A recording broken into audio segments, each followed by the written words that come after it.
Give a damn about a hater when I feel like it. Not today, not today, not today, not tomorrow. Get out my way, please, I'm tryna get paid. Not today, not today, not today, not tomorrow. Get out my way, please, I'm tryna get paid. For 27 years. Impress Nabi Bogor, Kecamatan Kabupaten. Kami akan melakukan wawancara. Ikuti terus kami bersama-sama kita. I was there when I needed someone who wasn't getting over you. When I move to the side, when I move, call you mine, and I know what you're feeling. I'ma take you for a ride, let me take it off your mind, cause you know it's a season. And I move, and I move, and I move, and I ride, and I move, and I move. Terima kasih Bapak Ibu semua sudah meluangkan waktu untuk kami. Di sini kami dari kampus Musanipa Indonesia, prodi PGSD semester 4.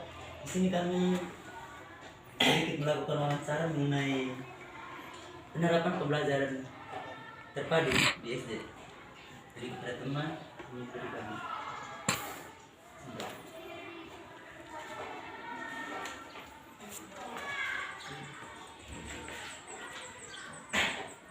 Baik, jadi begini, berkaitan dengan pembelajaran terpadu ini, kira-kira apakah ada banyak kendala ketika saat waktu mereka mengajar di kelas atau anak-anak?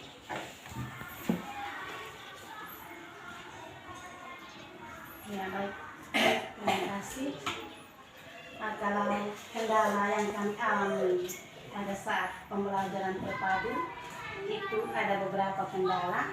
Yang pertama itu penyusunan RPP. Habis yang kedua, melaksanakan penilaian sangat sulit bagi siswa kelas 1 yang belum lancar membaca dan menulis. Yang ketiga, waktunya itu sangat terbatas karena dalam satu kali pertemuan atau satu pembelajaran itu kami harus menyelesaikan beberapa mata pelajaran. Akhirnya karena waktunya terbatas, kadang-kala materi ada yang tertinggal. Yang berikut, nah, kalau model pembelajaran K13 ini sangat sulit bagi guru pada saat mengajar, karena pada saat mengajar guru harus menyelesaikan pembelajaran tematik yang akan diajarkan. Itu saja kendala kami bagi pembelajaran terpadu untuk kurikulum K13 itu. Jadi begini, kan dalam anak SD kan semua memiliki karakteristik yang berbeda-beda atau sifat-sifat yang berbeda-beda. Jadi ketika lagi contoh ibu ketika mengajar itu hal-hal yang perlu diperhatikan itu seperti apa? Dan dengan karakter anak yang berbeda-beda. Mungkin ada yang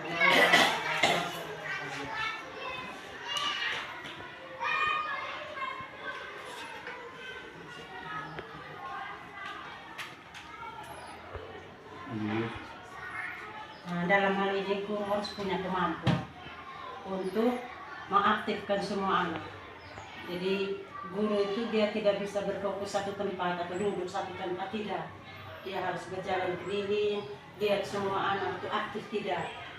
Apabila ada anak yang aktif, guru punya cara. Bagaimana caranya sampai dengan semua anak harus aktif. Kita guru pasti banyak cara.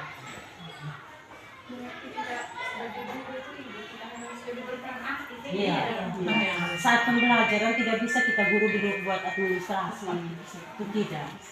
Itu nanti akibatnya ada anak yang aktif, tapi ada yang tidak. Dia lebih senang bermain kan. Kita guru harus benar-benar menjadi pendamping untuk mereka selama pembelajaran. Jadi kira-kira manfaat dari pembelajaran terpadu ini bagi guru apa dan bagi siswanya apa?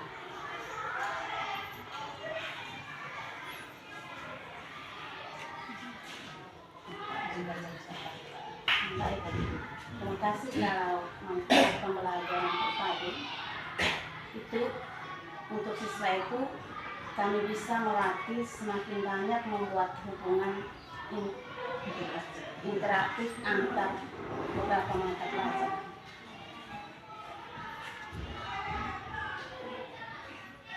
Dan yang berikutnya, materi pembelajaran itu menjadi dekat dengan kehidupan anak sehingga anak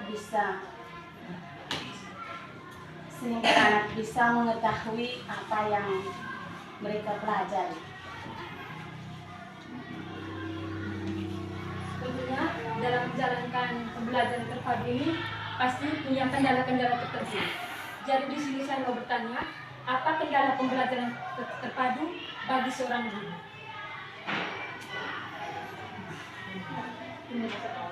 Itu yang masuk tadi yang pertama itu kendala itu kendala itu yang pertama yang macam saya jelaskan tadi itu pada saat kami menyusun RPT itu sangat sulit bagi kami. Nah, habis yang berikut melakukan penilaian. Melakukan penilaian ini misalnya K13 ya adik-adik. Kalau K13 itu misalnya tema 1. Tema 1 itu kita melakukan penilaian itu mulai NPH, NPTS dengan NPAS. Kalau NPH itu ada beberapa penilaian yang harus kita rangkumkan untuk menjadi satu penilaian NPH. Itu ada tugas harian, habis itu ada PR, dan ada ulangan harian. Itu dari ketiga-tiganya itu kita mendapatkan nilai NPH-nya. Kalau untuk tugas harian itu saat pembelajaran berlangsung, setelah anak terima pelajaran, kita kasih evaluasi. Itu namanya tugas harian. Kalau PR itu pasti ada juga sudah tahu. Kalau NPH itu nilai penilaian harian. NPTS itu nilai penilaian tengah semester. Kalau NPAS nilai penilaian awal semester. Ada awal semester, ada akhir semester.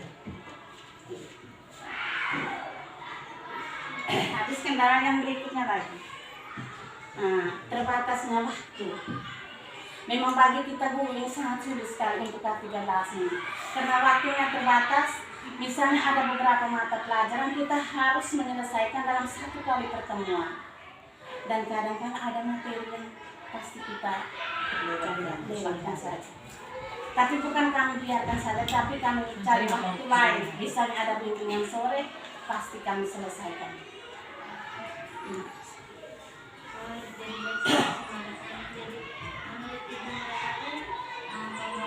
Model pembelajaran terpadu yang cocok untuk di SD itu apa? Penerapan yang paling cocok. Model pembelajaran yang sangat cocok untuk diterapkan bagi siswa sekolah dasar.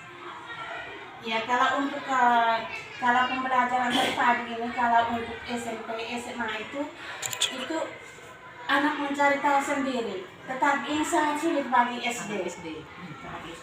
Apalagi SD di desa.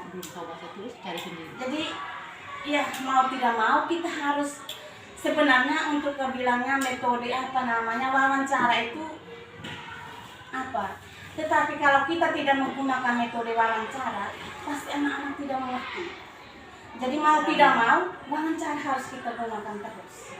Ceramah, metode ceramah, bukan wawancara, bukan metode ceramah itu harus kita gunakan. Kalau kita bilang anak mencari tahu sendiri, kita hanya datang bilang buka buku halaman ini kami kasih tugas kamu kerjain, anak-anak pasti tidak tahu. Setidaknya kita harus jelaskan dulu.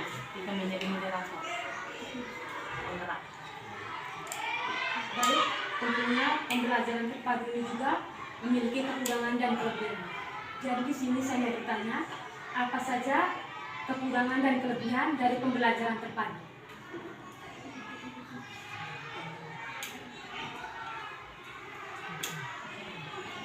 Kekurangan dari macam tadi yang kendalanya itu kita masuk kekurangan. Kalau kelebihannya ya sangat sedikit ya.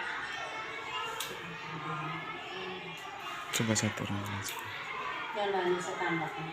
Iya.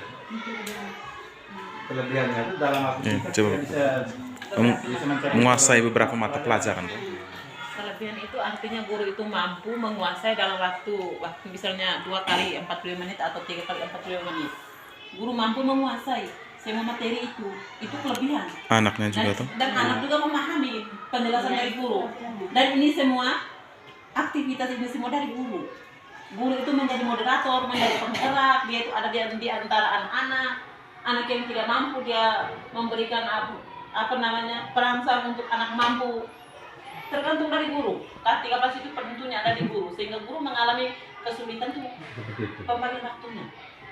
Bagaimana jam yang sudah ditentukan waktu yang seperti ini, lalu kita membagi beberapa materi menjadi satu. Nah di sini guru menjadi super aktif.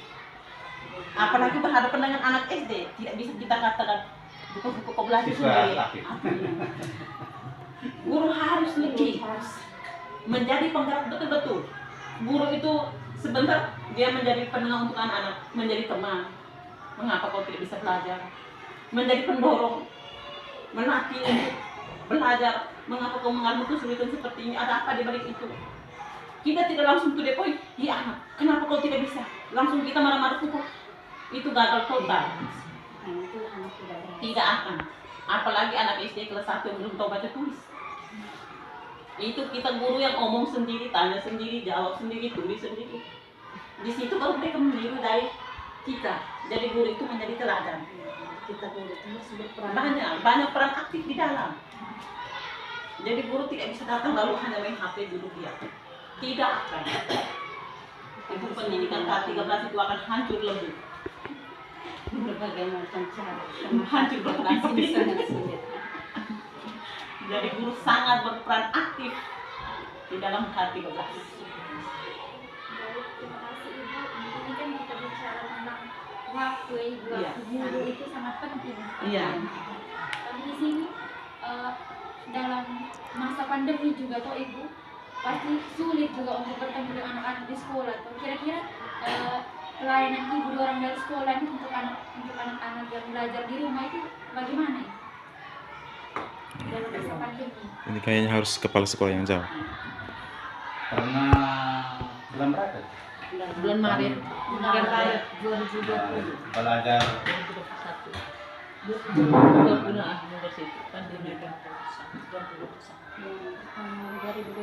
kita hanya kasih tugas itu apa?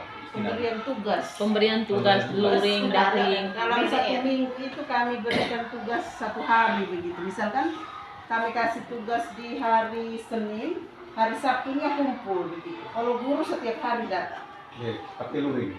Kalau kita menggunakan Luar jaringan. Ini kan sudah tatap muka seperti biasa atau jadi kan semua tidak bisa datang di sih. sini. Dan anak-anak belum memiliki HP. Jadi kita hanya menggunakan semua pemberian tugas anak-anak di sekolah. Terus kalau yang awal sekali itu kita ke rumah. Iya, kunjung. Awal sekali itu bangku meja muat taruh di beberapa titik. Awal aja. Bulan Maret itu. Iya, Maret Pas mau April. masuk. 3 bulan Maret itu kita kasih tugas karena kan bulan BDR total waktu dia. Yang di bulan-bulan berapa itu yang kita pakai titik. Yang pakai titik-titik. Itu masuk tahun ajaran baru. Itu yang GDR itu belajar dari rumah. Iya, Itu yang kita pakai titik. Itu kita menggunakan beberapa titik supaya bisa bertemu dengan siswa. Bangku meja ini antar ke titik-titik. Agak sulit juga Ibu. Susah. Iya. Kalau memang Kita kan kita bisa daring loh, kirim Iya, tugas lewat pakai WA, pakai Zoom. online. Di sini tidak bisa. Kita mau paksa tidak bisa. Orang tua balik tidak memiliki HP. Jadi Ibu juga harus kerja, Ibu mereka juga harus kerja keras untuk Iya. Ya, ilmunya kan siswa harus aktif. Tetapi di lapangan terbalik. kita mau seperti ini bisa terbalik nanti. Terbalik. Tapi kalau ilmunya seperti itu siswa yang aktif. Diharapkan siswa yang aktif justru guru lebih aktif. Kalau guru tidak aktif, misalnya kita belajar di beberapa titik sudah ada ditentukan. Tapi kadang kita datang tuh ada kosong. Kita ketemu meja tidak dikebas, kursi berantakan. Bagaimana cara kita? Kita pergi panggil. Tidak panggil hari itu materi tidak jadi. Kita cari sudah. Nah, kamu punya kelompok ini berapa orang? Kita mulai. Oh iya, ibu tunggu ya. Atau tidak ibu sendiri pergi panggil, cari dari mana? 1-2 menit ya cukup, yang penting sudah tatap muka. Apalagi waktunya juga terbatas. Jadi kita datang kalau jam 7 setengah 8 belum ada, yang paling jam 9 baru kita mulai, karena kita harus cari lagi mereka. Tidak mungkin mereka langsung datang, harus siap dulu. makan, minum, mandi dulu, berkata agak susah.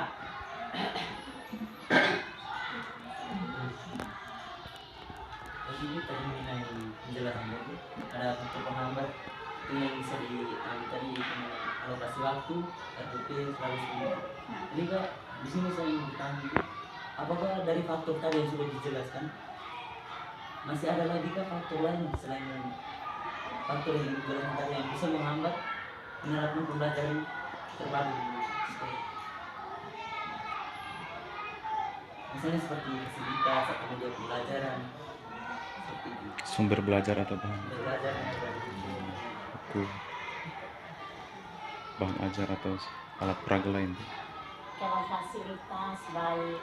Nah, untuk selain pembelajaran juga buku-bukunya lengkap. Karena sekolah negeri sehingga buku-buku lengkap.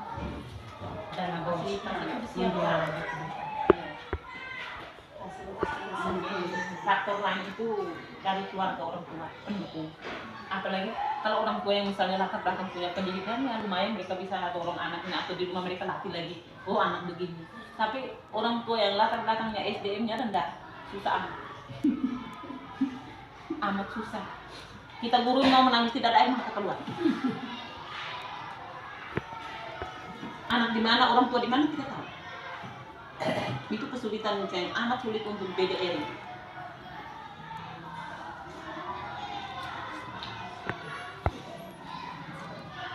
Jadi di sini pasti butuh kerjasama antara guru dengan orang tua juga. Iya, guru sendiri tidak bisa. Guru, orang tua, Guru sendiri kan tidak bisa. Tidak bisa, karena kita cuma beberapa jam saja. Sebagian besar anak-anak pribadi sebuah itu. Kita kan cuma berapa jam saja di sekolah. Waktu selanjutnya urusan orang tua. Tanpa dukungan orang tua, aduh. Yang ada yang kesulitan yang amat sulit itu di BDR.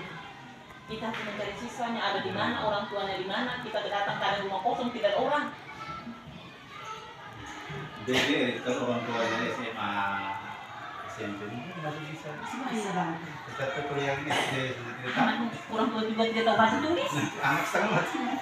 Apalagi di sini kan banyak anak-anak yang dititip di rumah nenek gitu, di nenek. Orang tua titipan rantau. Anak-anak tinggal dengan nenek, pokok omanya. Jadi itu yang setengah mati. Pokok omanya pasti jadikan manja. Tidak usah misalnya marah-marah, apalagi belajar di rumah.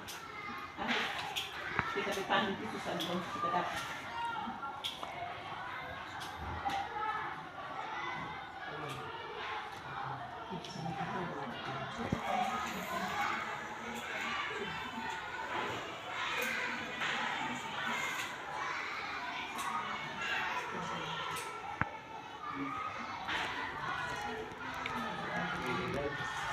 Terima kasih terima kasih karena sudah meluangkan waktu. Terima kasih atas jawaban tadi yang sudah diberikan kepada kami. Mungkin dari jawaban tadi kami bisa belajar dan bisa membawakan ke komunitas kami untuk bisa diterapkan agar kedepannya kami bisa belajar untuk bisa dari guru yang baik, dari pengalaman Penerus. Simulasi penerus. Kami sudah semakin tua, kami juga mengharapkan ada pengganti. Suatu waktu ada yang menjadi pengganti untuk kami. Baik, terima kasih. Bapak Ibu wawancara kita yang ada di kita dari mahasiswa di kita telah selesai. Kemudian mohon maaf ada mungkin jawaban kami ini tidak ada tidak ada masa puas begitu. Dan masih ada banyak waktu kita ketemu.